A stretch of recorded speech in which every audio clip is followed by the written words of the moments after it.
गेले 2004 पासून आम्ही मुन्ना साहेबांच्या माध्यमातून काम करत आलेलो आहे आतापर्यंत। मला गेल्या महिन्यापासून सांगतायत की योगेश आपल्याला 100% तिकीट मिळणार, कारण एक सामान्य कार्यकर्त्याची वर पोचपावती मिळणार आहे आणि अमल साहेबांनी निश्चित त्याची कुठेतरी एक जाणीव ठेवून आम्हाला दिलेला आहे, त्याचा आम्हाला अभिमान आहे आणि 100% ह्या निवडणुकीमध्ये आम्ही निवडून येणार आहे। काय असेल 16 तारखेचा निकाल? 16 तारखेचा निकाल गुलालच उलजळणार आम्ही, एवढं लक्षात ठेवा। नमस्कार, केके न्यूजच्या मी नगरसेवक या सिरीज मध्ये आपलं पुन्हा एकदा स्वागत। आज मी प्रभाग क्रमांक 20च्या भाजपच्या उमेदवार सुरेखा ओटवकर यांच्याशी संवाद साधणार आहे आणि त्यांची नेमकी ओळख आणि त्यांचा अजेंडा जाणून घेणार आहे। सुरेखा ओटवकर यांची चिरंजीव योगेश ओटवकर हे भाजपमध्ये सक्रिय असे कार्यकर्ते आहेत आणि नेमका त्यांची ओळख आणि अजेंडा आपण जाणून घेऊयात। मॅडम नमस्कार। नमस्कार। आपली ओळख आणि आपला अजेंडा काय असणार आहे? माझं नाव सुरेखा सुनील ओटवकर, भाजप मधून आहे, प्रभाग क्रमांक 20 मधनं बर आहे आणि ओबीसी मध। बर, तुमचा नेमका अजेंडा काय असणार आहे या निवडणुकीमध्ये? अजेंडा म्हणाल तर गेले 2004 पासून आम्ही मुन्ना साहेबांच्या माध्यमातून काम करत आलेलो आहे आतापर्यंत। 2014 मध्ये बऱ्यापैकी आम्ही अमल साहेब यांच्या माध्यमातून भाजपचं काम करत आलोय ह्या प्रभागामध्ये। त्यापूर्वीचा आमचा प्रभाग जो होता तो प्रभाग क्रमांक 81। आता आपला जो नवीन प्रभाग झालाय तो एकूण 5चा प्रभाग आहे, त्याची लोकसंख्या आहे 34,000। त्याच्यामध्ये आपल्याला 5 उमेदवार महायुतीचे आपल्याला निवडून द्यायचे आहेत।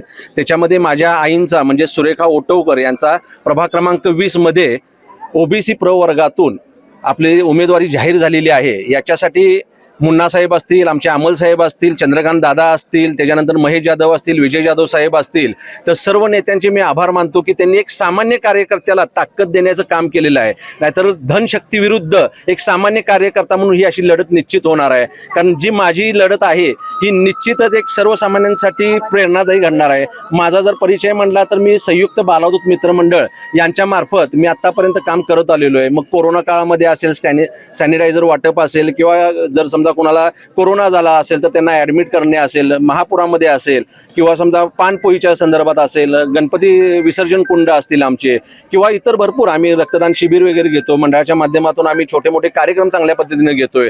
दुसरी गोष्ट, मंडळाची इथं आम्ही छोटी मोठी लग्न केली जातात।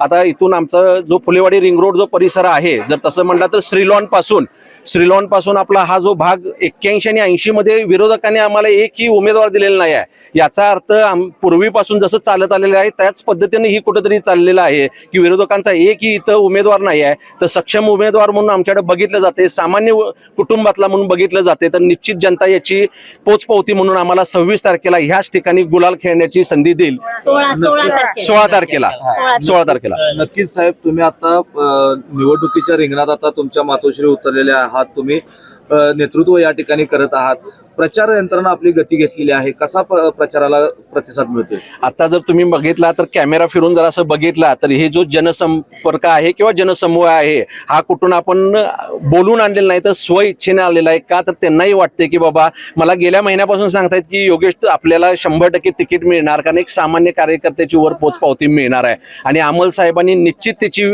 कुठेतरी एक जाणीव ठेवून आम्हाला दिलेला आहे, त्याचा आम्हाला अभिमान आहे आणि 100% ह्या निवडणुकीमध्ये आम्ही निवडून येणार आहे। मॅडम काय सांगाल, तुम्हाला महिला वर्गाचा कसा प्रतिसाद आहे? महिला किती आहेत का? खूप छान आहे, छान आहे। महिलांचा प्रतिसाद भरपूर आहे आम्हाला।